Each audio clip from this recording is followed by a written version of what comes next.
Assalamualaikum, salam sejahtera dan selamat kembali semula ke channel Abang. Terima kasih sangat-sangat sudi nak dengarkan cerita yang Abang nak sampaikan hari ini. Hari ini hari Isnin. Jadi ceritanya moga-moga dapatlah menjadi hiburan dan juga iktibar untuk kita semua. Hari ini Abang sampaikan satu cerita yang memang pelik bagi Abang dan susah Abang nak terjemahkan dalam cerita setiap kali sewaktu Abang bacakan kisah ni. Jadi Abang harap cerita yang Abang sampaikan dapatlah diterjemahkan sebaiknya supaya kita semua dapat iktibar daripada cerita ni. Jadi sebelum kita mulakan cerita, marilah kita sama-sama berdoa kepada Allah Ta'ala. Semoga Allah panjangkan umur, murahkan rezeki, berikan kesihatan yang baik untuk kita semua, permudahkan segala urusan kita dunia dan di akhirat. Semoga Allah memberikan syurga buat mak ayah kita, juga memberikan keamanan untuk kita satu dunia. Dan semoga Allah memberikan umur yang diberkati juga. Jadi tanpa membuang masa lagi, Abang akan mulakan satu cerita yang memang Abang rasa antara cerita yang berat juga Abang nak sampaikan. Abang mulakan dengan A'udzubillahi minasyaitanirrajim. Bismillahirrahmanirrahim. Allahumma salli ala Sayyidina Muhammad wa ala ali Sayyidina Muhammad.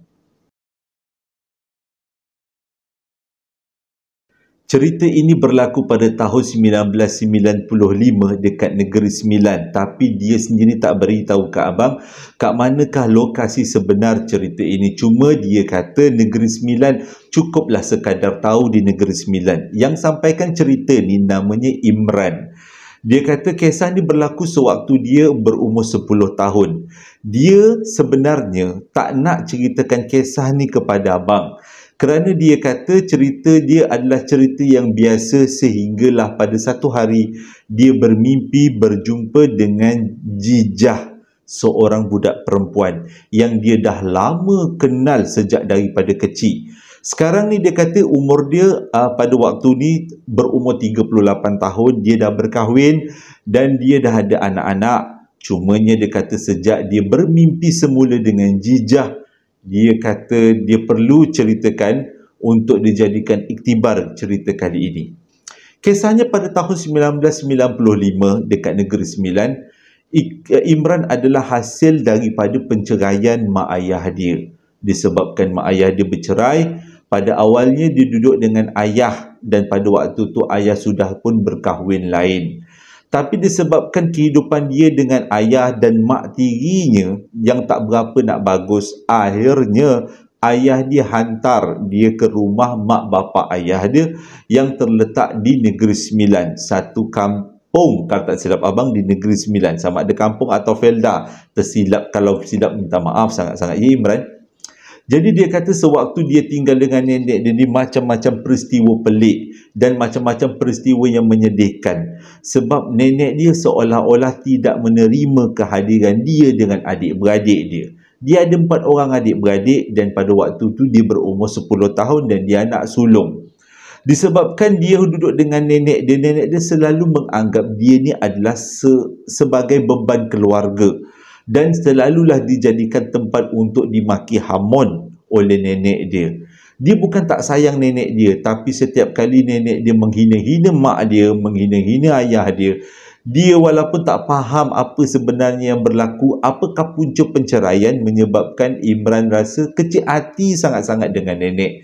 Setiap kali dia kecil hati dengan nenek, dia akan lari ke belakang rumah. Di belakang rumahnya ada belukar dan belukar tu boleh dikatakan tebal juga. Cumanya dia tak pernah masuk dekat dalam belukar tu sebab dia takut kalau dalam belukar tu dia terjumpa dengan binatang berbisa ataupun binatang buas.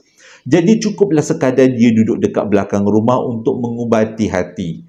Pada satu hari sedang dia dimarahi oleh nenek dia kerana ada kerja-kerja rumah yang dia tak buat. Macam cerita anak-anak yatim, memang sedih lah kan ceritanya. Jadi dia kata sedang dia duduk-duduk dalam mengenang-enang nasib tu, sedih sangat dia pada waktu tu, umur budak 10 tahun. Entah macam mana tiba-tiba datang seorang perempuan, budak perempuan. Dia mengaku namanya Jijah. Dan dia kata mana datangnya Jijah ni? Jijah cakap dia datang daripada kampung sebelah. Dan kampung tu terletak di belakang belukar tu. Jadi sejak daripada tu Imran selalu ditemani oleh Jijah. Kemanapun mereka pergi, Jijah akan temankan. Dan Jijah selalu membuatkan dia gembira. kadang-kadang main teka-teki, kadang-kadang main gurau senda. Sewaktu dia bersama dengan Jijah, dia rasa memang sangat seronok sebab Jijah selalu buatkan dia ketawa sewaktu dia bersedih. Ada kadang-kadangnya dia tak bersedih pun, tapi dia duduk dekat belakang rumah semata-mata nak berjumpa dengan Jijah. Pada waktu ni, kata Imran, dia tak berkawan, dia tidak bersekolah. Dia memang duduk dengan nenek dia, memang tak sekolah, walaupun pada waktu tu umur 10 tahun sepatutnya jadi 4. Kawan dia hanya seorang je lah, si Jijah tu. Dan kalau dia rasa macam nak jumpa dengan Jijah tu, dia panggil je, duduk belakang rumah, dia panggil, Jijah akan datang. Pada satu hari, Jijah kata, apa kata kalau dia bawa Imran pergi berjalan-jalan dekat kampung dia. Mula-mula Imran kata dia tak nak jalan-jalan kat kampung dia sebab dia tak nak berjauhan daripada rumah. Kalau dia jauh daripada rumah, dia takut nenek dia pukul dia. Bukan setakat nenek dia maki, nenek dia pukul dia sekali. Jadi untuk mengelakkan dia dipukul ataupun adik-beradik dia dipukul, dia tak nak ikut Jijah. Jijah pelik juga. Kenapa? Jijah tanyalah, kenapa nak kena pukul adik-adik kepada Imran pula? Imran kata nenek dia seolah-olah macam tak suka dia adik-beradik. Jadi pukul, tak dapat pukul dia sebab dia selalu lari belakang rumah, dia akan pukul adik-adik Imran. Jadi Imran kata ajakkan Jijah, terpaksa dia tolak sebaiknya kerana dia tak nak adik-adik dia cedera. Dan sejak daripada tu, lagi kerap Jijah datang. Sampailah satu hari, Imran tanya, sebenarnya Jijah ni siapa? Sebabnya, Jijah ni mempunyai kepelikan pada dia. Dia tak ada kawan lain dan dia hanya muncul daripada belukar belakang rumah nenek dia. Apa yang Jijah cakap, mula-mulanya memang sangat tak masuk akal. Dia tanya dengan Jijah, Jijah, kau ni siapa sebenarnya? Kau datang daripada mana? Kampung belakang. Kampung apa? Setahu aku tak ada kampung kat belakang tu. Jijah cakap macam ni, sebenarnya aku ni dah mati. Apa yang seram tiba-tiba? Sebenarnya aku ni dah mati. Aku lepas aku mati, aku dibela oleh dua orang suami isteri. Jadi aku ni dikira macam roh lah, dia kata. Aku selalu sedih-sedih, aku merayau-rayau kalau teringat dengan mak bapak aku yang asal. Jadi tiba-tiba waktu aku merayau-rayau, aku nampak engkau. Jadi aku pun berkawanlah dengan kau, dia kata. Mula-mulanya si Imran ni ingat apa yang Jijah ni cakap main-main tau. Dia ingat Jijah ni macam bergurau senda. Mana ada orang meninggal hidup balik, dia kata. Kata Jijah, betul, memang ada. Akulah buktinya orang yang dia meninggal, tapi aku hidup semula. Dan aku duduk kat kampung tu. Sebab itu, aku nak bawa kau pergi ke kampung aku.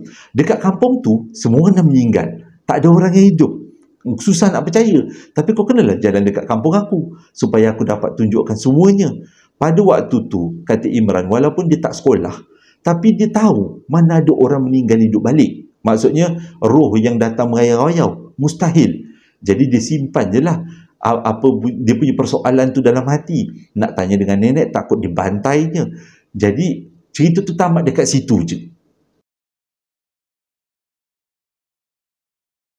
Mesti ada yang dah berkerut-kerut dengan abang cerita ni. Abang ni cerita apa ni, dongeng ni? Nanti dulu, ceritanya tak habis lagi. Ni ada sambungan je. Pada satu hari tu, kata Imran, bapak dia datang. Entah apa sebabnya, apa benda yang penyebabnya dia pun tak tahu. Cumanya yang dia tahu, bapak dia bergaduh dengan nenek dia. Nenek dia seolah-olah macam suruh bapak dia bawa dia adik-beradik tinggal dengan bapak dia. Tapi bapak dia macam tak nak. Dan benda tu menjadikan nenek dengan bapak dia bergaduh, yang menyebabkan nenek dia sampai maki hamun lah. Lepas habis bergaduh tu, nenek dia melepaskan geram. Oh, lupa nak cakap, atuk dia dah tak ada, atuk dah meninggal.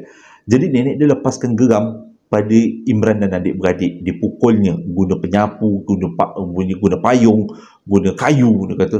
Jadi waktu tu selepas habis dipukul-pukul oleh nenek, Imran rasa sedih sangat. Dia pun pergilah dekat belakang rumah. Pada waktu tu, dengan sedih-sedih dia tu, dia harap Jijah datang. Memang betul. Dia kata memang Jijah datang. Jijah datang, dah tu Jijah pujuk. Engkau sedih-sedih macam ni, Imran. Jomlah, engkau lah. Awak sedih-sedih macam ni, kata. Awak ikutlah saya balik kampung saya. Kampung saya ada banyak makanan best. Lepas tu orang kat sana semua baik-baik. Cuma awak jangan terkejutlah, semua orang kat sana dah mati, dia kata. Jadi waktu tu Imran pun tak fikir panjang. Dia pun tak nak Dia nak hilangkan perasaan sedih dia. Dia kata, jadi dia terus makhluk ikut mana jejah ajak tu. Kata, yelah bolehlah, aku nak baliklah kampung kau, aku nak tengok kampung kau, yang katanya kampung yang penuh dengan orang yang meninggal.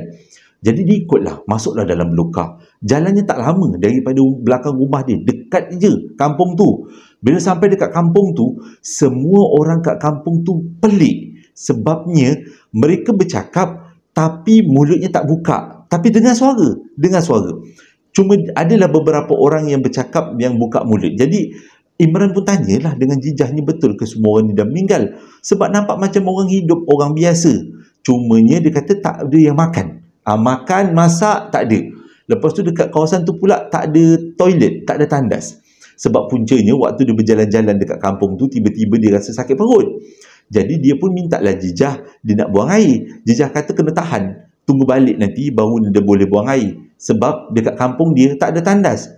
Waktu tu Imran ingatkan apa yang dia alami tu adalah benda yang normal. Kampung tu memang tak ada tandas, mungkin disebabkan mereka buang air di tepi-tepi pokok dan di tepi-tepi tebing sungai. Yang macam orang zaman-zaman, nak kata zaman dulu, nanti abang kena kutuk zaman dulu, tak elok pula kan. Maksudnya zaman-zaman dulu yang zaman-zaman tak ada tandas tu dulu. Jadi dia ingat macam tu, dia kata. Jadi sejak daripada tu, dia selalu ikut jijah balik kampung. Sebab dia kata sampai dekat kampung jijah tu macam-macam ada. Buah ada, lepas tu ada orang masak, boleh makan. Dia kata walaupun orang kampung tu tak makan, tapi orang tu akan masak untuk dia. Mak bapak angkat kepada jijah ni memang selalu masak-masak bagi pada Imran makan, walaupun mereka tak makan. Jadi dia tanya kenapa orang tak makan? Sebab jijah cakap memang kampung tu kampung orang yang dah mati. Orang mati tak makan, dia kata. Jadi ni mak bapak aku masak ni untuk kau makan, sebab kau bukan orang mati, kau manusia, dia kata. Jadi sejak daripada tu selalulah dia ulang alik dekat kawasan perkampungan jijah. Sampaikan dia kata dia rasa selesa sangat bila dekat kampung jijah, sebab semua orang layan dia dengan baik. Tak ada orang yang pukul-pukul dia, dan buah-buahan dekat kampung tu selalu masak, tak payah tunggu musim. Jalan-jalan jumpa rambutan, jalan-jalan jumpa manggis, jumpa keladi. Takkan makan keladi bengkak bibir. Itu gatal dia. Maksudnya makan buah-buahan kat kampung-kampung tu. Sampaikan satu hari tu dia cakap dengan jijah, boleh tak dia nak bawa adik-adik dia? Jijah kata tak boleh. Sebabnya kebanyakan daripada orang yang hidup tak boleh datang kat kampung ni. Orang dah meninggal je boleh, dia kata. Jadi kalau adik dia nak datang kat sini, adik dia kena meninggal dulu. Sayanglah, dia kata adik dia, tak naklah dia bawa adik dia masih hidup lagi kan. Tapi setiap kali dia balik daripada kampung tu, dia akan bercerita dekat adik-adik dia yang dia ikut jijah balik kampung. Adik-adik dia selalu pujuk dia nak ikut, tapi dia beritahu jijah tak benarkan. Sebab jijah kata itu untuk orang yang mati. Adik dia sempat dah berseluruh, jom abang kita mati bang, dia kata. Kita ramai-ramai mati, nanti kita boleh pergi kat kampung jijah, nanti ada orang yang bela kita. Mula-mula si Imran kata yelah, daripada nenek pukul-pukul kita, mak tak suka kita, ayah tak suka kita, lebih baiklah kita pergi ikut jijah, kita kena mati dulu. Tapi dia kata budak-budak kan waktu tu, bila ingat fikir mati tu boleh hidup balik, dia kata. Tapi bila dipikir-fikirkan takut dengan kematian, tak jadilah nak mati, kata. Cumanya dia tak pernah bawa adik-beradik dia pergi ke kampung jijah, hanya dia je yang mengalang-alik ke kampung jijah. Hubungan Imran dengan jijah semakin hari semakin baik, semakin rapat, macam-macam. Cumanya dia kata ada satu benda yang menarik lah. Setiap kali dia ambil petik buah-buahan daripada kampung jijah, memang bila balik ke rumah dia, adik-beradik dia boleh makan buah tu. Maksudnya buah tu adalah buah yang sebenar. Cumanya dipetik daripada kampung orang mati. Jadi sejak daripada tu, dia selalu bawa balik makanan daripada kampung jijah. Dia kata mak bapak jijah tu memang baik, walaupun tak pernah bercakap dengan dia, selalu masakkan. Sampaikan pada satu hari tu, nenek dia terkejut, marah, sebabnya dia tuduhnya Imran ambil buah daripada kebun orang. Imran kata tak. Imran kata dia ambil daripada kampung dekat belakang belukar, kampung jijah, dia kata. Wah, lagilah nenek dia marah, nenek dia pukul dia. Entah macam mana satu hari tu dia sedih sangat, sampaikan dia berhari-hari tak balik ke rumah, dia tidur dekat kampung jijah. Dia kata tidur dekat kampung jijah tu memang aman sangat. Cuma bila bangun pagi tu, dia segar, dia bangun, dia balik ke rumah dia balik, nenek dia marah betul. Sebab anggap dia dah lari masuk ke dalam hutan. Pada satu hari tu nak jadi cerita kan, dan memang takdir Allah Ta'ala, nenek dia meninggal. Ini yang peliknya kat sini ceritanya. Mesti ada yang mula dah berkokot muka abang, dia cerita apa sebenarnya. Nanti relax dulu. Masa abang baca email ni, abang pun rasa macam cerita apa ni? Apa yang nak disampaikan? Siapa Jijah? Siapa kampung Jijah? Nanti abang ada penutup dia nanti. Okey. Satu hari nenek dia meninggal. Bila nenek dia meninggal, dia tak adalah sedih, dia kata. Cumanya mak dia datang, bapak dia datang, lepas tu ramailah saudara mara dia datang. Dia dengan adik-beradik dia duduk dekat dalam bilik. Tapi bila lama sangat duduk dalam bilik, dia pula jadi stres, dia kata. Dia duduklah dekat belakang rumah. Tiba tengah-tengah duduk dekat belakang rumah tu, ramai orang, dia kata. Dekat belakang rumah tu ramai orang. Orang tengah buat pengusung, dia kata. Ramai orang, tiba-tiba Jijah datang. Lepas tu Jijah tanya kenapa ramai orang, dia kata. Dia kata, nenek dia meninggal. Ada tu Jijah kata, betul lah, dia kata dia ada dengar daripada mak bapak dia. Lepas tu mak bapak dia pesan, dia kata kalaulah nenek siapa ni Imran ni meninggal, dia minta dibawakan dekat kampung tu. Waktu tu si Imran pelik, apa yang Jijah maksudkan? Lepas tu Jijah cakap lah, kan kampung dia kampung orang mati. Jadi dia kata setiap orang yang mati yang dekat kampung Imran, dia akan bawa masuk ke kampung Jijah. Jadi Imran tanya, orang yang ada dekat dalam kampung Jijah tu memang semuanya berasal daripada kampung dia ke? Jijah kata betul lah, memang berasal daripada kampung dia. Selepas orang tu meninggal, orang tu akan dibawa balik ke kampung Jijah. Sebab itu Jijah kata Jijah ni dah meninggal. Lepas tu orang yang dekat kampung Jijah tu semua dah meninggal. Kita orang semua datang ke kampung ni selepas kita orang meninggal. Cuma Imran sahaja yang boleh balik masuk ke kampung tu walaupun Imran belum meninggal. Dia yang dah pelik-pelik ni. Bila abang cerita ni, Abang Joni dah tersasar jauh daripada akidah. Relax dulu, sabar dulu. Belum habis cerita lagi. Abang pun masa baca ni macam, apa benda ni? Jadi relax dulu. Jadi dia kata, macam mana caranya nak bawa nenek dia balik ke kampung Jijah? Dia kata, okey, Jijah kata, kejap lagi, dia kata, kalau mak bapak dia benarkan, selalunya yang jemput ketua kampung, dia kata. Tapi kali ni, Jijah kata, Jijah sendiri yang nak bawa nenek dia bawa masuk ke kampung tu. Selalu ketua kampung yang bawa, dia kata. Jadi dia pun macam mana nak bawa balik, nenek dah meninggal kot, dia kata. Tak apa, nanti tengok je daripada dalam tempat ruang tu nanti, tengok je, nanti Jijah bawa balik, hidupkan nenek, dia kata, dan bawa nenek tu balik ke kampung Jijah, dia kata. Jadi pada waktu tu dia dah berdebar, dia kata, takkanlah nenek ni hidup balik, dia kata.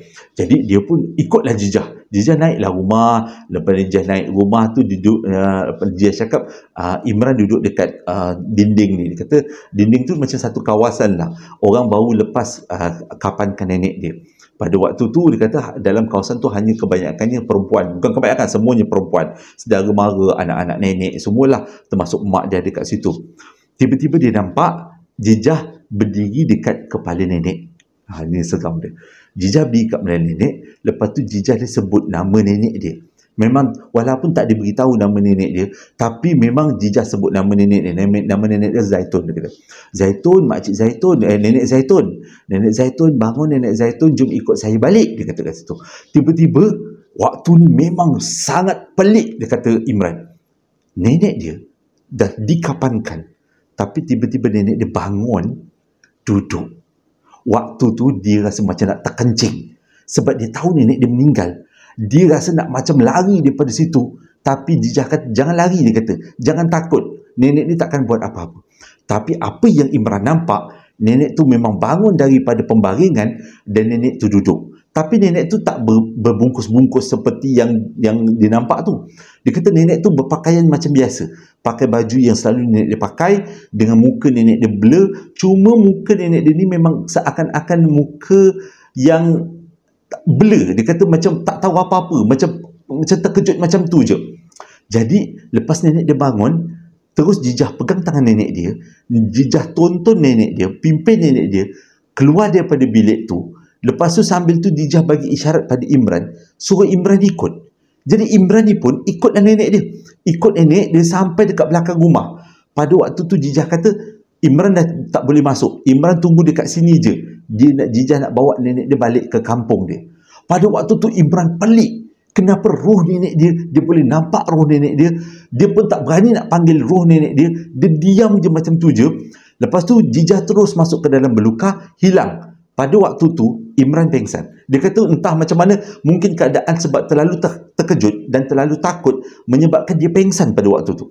Jadi bila dia dah pengsan, sedar-sedar je daripada pengsan, dia dah dikelilingi dengan adik-beradik dia, dengan mak dia dah ada kat situ. Lepas tu saudara mara semua ada lah, orang lain-lain semua ada. Dia tanya mana nenek dia. Dia kata nenek dah ke bumi. Lepas tu kenapa dia macam ni tidur? Dia kata tak, dia kata Imran sebenarnya tadi terlelap dekat dinding. Jadi dia kata bukan dia ada dekat belakang rumah. Dia tanya dengan mak dia macam tu, dia tengok adik-beradik dia macam tu. Bukan dia dekat belakang rumah ke? Dia kata tak. Imran ada dekat sini. Imran tengok nenek dia dikapankan. Lepas tu Imran tiba-tiba tertidur. Lepas tu mak dia terus ambil Imran, baringkan Imran. Lepas tu nenek dia pergi ke bumi, dudang, tiba-tiba Imran bangun. Jadi Imran macam pelik. Dia ni sebenarnya ke mana? Ke mana ni dia pergi? Sebabnya dia kata last kali dia ingat dia ada dekat belakang rumah. Okey. Dia pun simpanlah cerita tu. Sejak daripada tu, dia tak pernah jumpa jejak. Dan seminggu selepas dia duduk rumah tu, dia ikut mak dia. Dia dengan adik-beradik dia yang lain ikut mak dia duduk dekat rumah mak dia. Mak dia masa tu memang tak kahwin lah. Mak dia hidup bujang. Dan mak dia bekerja sebagai seorang security. Patutlah dia kata selama ni mak dia tak pernah bawa dia tinggal sebab ekonomi mak dia tak mengizinkan. Tapi dia kata selepas mak dia duduk dengan dia orang, mak dia dapat rezeki lain, dapat kerja kilang dekat Negeri Sembilan. Dia kata bila mak dia kerja kilang tu yang okey sikit lah hidup dia, dan dia pun waktu tu dah umur 11 tahun dan dia boleh uruskan adik-beradik. Tapi cerita tentang jijah tu dia tak cerita dekat mak dia. Sampailah dia berumur tingkatan 4 waktu tu, dia cerita dengan mak dia. Dia waktu tu dia bercerita berseluruh. Dia bercerita berseluruh dan dia bukanlah bercerita berseluruh, bercerita antara serius dengan tak serius. Tapi mak dia ambil cerita tu dengan sangat serius. Mak dia tanya betul-betul setiap detail cerita tu. Lepas tu mak dia kata cuba tanya dengan ustaz. Mak tak boleh nak bagi tahu. Adakah belakang kampung nenek tu ada memang perkampungan roh? Keesokan hari dia pun pergilah jumpa dengan ustaz dekat sekolah. Lalu tu dia ceritalah apa yang dia alami dekat ustaz tu tentang dia berjumpa dengan jejah, dengan kampung tu. Dan kesimpulan ustaz tu memang betul-betul buatkan dia terbenung. Rupanya ada dunia di sebaliknya. Semua nak tahu kan sebenarnya apa yang Imran alami. Apa yang Imran alami adalah dia memang betul-betul masuk dekat satu kampung. Selepas diingat semula, selepas diterangkan oleh ustaz. Tapi itu bukan kampung roh. Itu adalah kampung Qorin. Jadi ustaz kata, abang pula berembang. Jadi ustaz kata, apa yang Imran nampak adalah satu perkampungan tempat Qorin-Qorin berkumpul. Qorin-Qorin kampung tu. Jadi yang bangun sewaktu nenek dia meninggal bukan nenek dia, tapi itu adalah Qorin kepada nenek dia. Sebab memang ada sesetengah manusia diikuti oleh Qorin. Qorin dikatakan dia seekor jin yang berdampingan dengan manusia, dengan setiap manusia, dan dia akan menyerupai manusia, dan dia akan tahu sejarah manusia itu sendiri, sejarah orang yang hidup tu. Jadi dia kata roh semua tak boleh balik ke alam manusia, tapi Qorin boleh balik. Sebab Qorin yang tahu tentang sejarah kita. Roh sekali dah meninggal, dia dah tak tahu tentang apa yang terjadi dekat dunia sewaktu dia hidup, mengikut kata ustaz tu. Okay? Tapi yang tahu tentang sejarah manusia itu sendiri, sama ada Allah Ta'ala ataupun jin yang pernah berdampingan dengan manusia itu, yang dipanggil Qorin. Jadi terjawablah semua persoalan. Sebenarnya apa yang Imran alami adalah pengembaraan ke alam Qorin, iaitu alam jin yang berdampingan dengan manusia. Okey, jadi mulanya Imran tak bercadang pun nak ceritakan kisah ni pada abang. Tuliskan email pada abang. Sebabnya dia anggap mungkin ada orang yang boleh terima, mungkin ada orang yang tak boleh terima. Kepercayaan manusia setiap agama berbeza-beza. Cumanya baru-baru ni, dalam masa 2-3 hari ni, 2-3 bulan ni, dia bermimpi semula dengan jejah. Jejah datang. Jejah bagi senyuman, dan dalam mimpi tu dia beritahu, Imran kita dah lama tak jumpa. Dia teringin nak jumpa dengan Imran. Baliklah kampung, dia kata.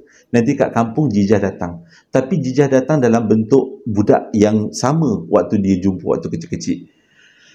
Kampung tempat bapak dia ni memang dah tak ada. Rumah kampung tu tak ada siapa duduk. Dia dah rata dah. Dia dah jadi belukar. Bapak dia dengan adik-beradik bapak dia dah jual tanah tu pada orang. Jadi kampung tu memang boleh dikatakan bukan kampung Imran lagi. Apa sebabnya? Jijah datang jumpa dia semula. Adakah Jijah nak sampaikan sesuatu? Ataupun Jijah, dia pun tak boleh nak beritahu apa sebenarnya yang Jijah nak.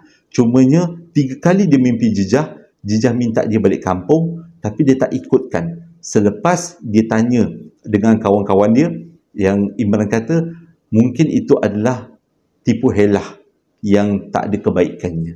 Jadi dia ambil keputusan, dia tak nak balik kampung, tak nak berjumpa dengan Jijah. Cuma dia tuliskan email kepada abang, dia ceritakan kepada abang yang mana Corin itu wujud.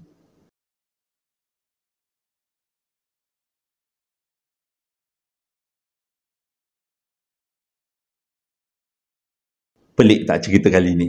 Abang mula-mula baca, sama ada nak cerita atau tidak. Sebabnya, kita punya pengetahuan tentang alam sebelah sangat nipis. Termasuk pengetahuan abang, nipis. Tapi abang ceritakan juga sebab abang fikir ini adalah salah satu pengalaman yang boleh kita discusskan, kita perbincangkan. Jadi, siapa-siapa yang tahu, yang ada background agama yang bagus, bolehlah komen dekat bawah cerita abang ni supaya abang sendiri dapat ilmunya. Siapakah sebenarnya Corin? Adakah Corin tu betul-betul wujud? Dan tujuan Corin tu adalah baik ataupun tidak?